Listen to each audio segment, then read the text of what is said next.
Hello and welcome to this week's edition of Newsgram. Today, we're going to take a look at a series of children's books that teaches children about a lot more than just colors, numbers, and farm animals.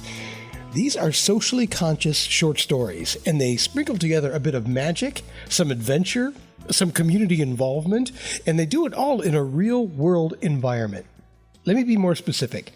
Imagine teaching about things like blindness by taking a trip to the Guide Dog Association for the Blind. What a great place to learn about guide dogs and blindness. It's really about teaching children to be kind, compassionate, to think of others, and also to be conscious of their environment.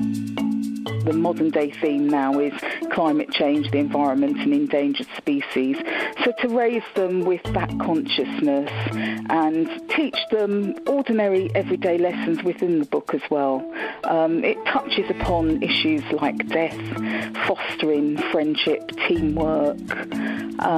So it's quite involved, but it's not boring and it's not heavy. It's short stories and, they're little themes within the book. No, they're definitely not boring. And while some of those issues seem pretty heavy at first glance, it's amazing how simple it can be to teach about them if you just know the right way to do it.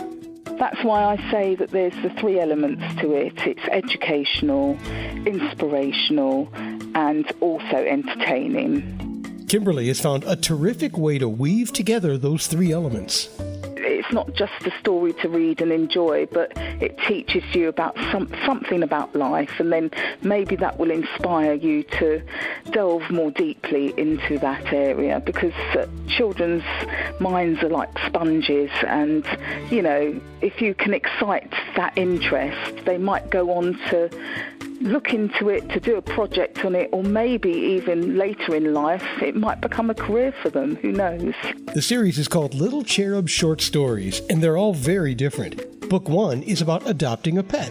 It's subtitled To Be or Not to Be, Pet is the Question. They learn about pets, and that's where Mary Lou comes up with the idea that she wants some cats, and that's how it all starts. They go down to Paws and Tails, and then later on discover the cats are magical, the kittens are magical, and that's where their adventures will start. Book 2 is where the kids visit the Guide Dogs Association for the Blind, but it's also about a great deal more. In fact, she admits this one was a real challenge to write because it's about fostering a child after an unfortunate accident. Layla lost her parents when she was 4, and so that was quite difficult to think about how a child would feel and, how they would react. And also deaths, it can be a bit stigmatized, it can be a bit scary, particularly to young children. So I had to think really about that aspect and put it in a certain way.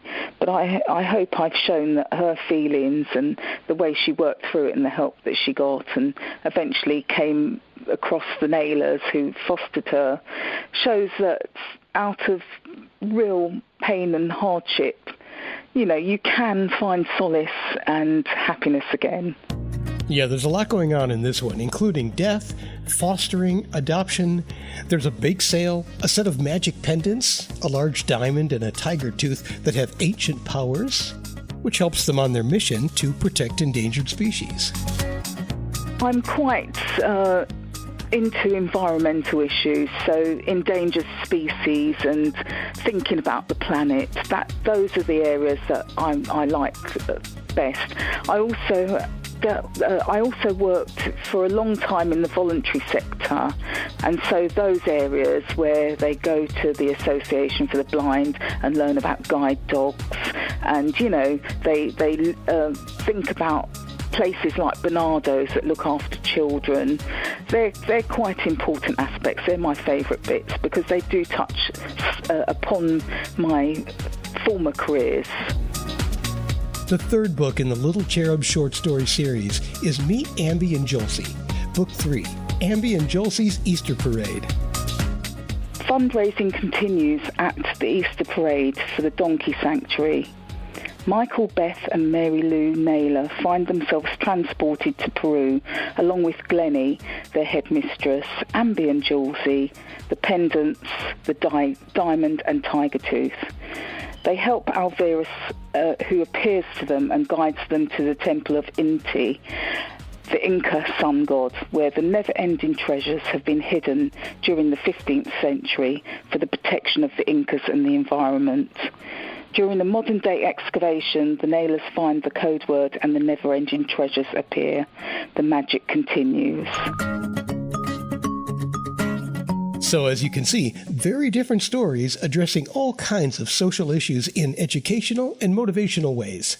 They encourage imagination. They're full of magic and adventure, love and endearment, and they're anything but boring.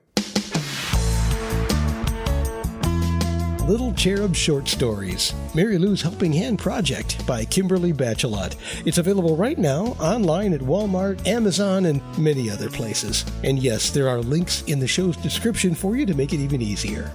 And that will do it for this edition of Newsgram from webtalkradio.com.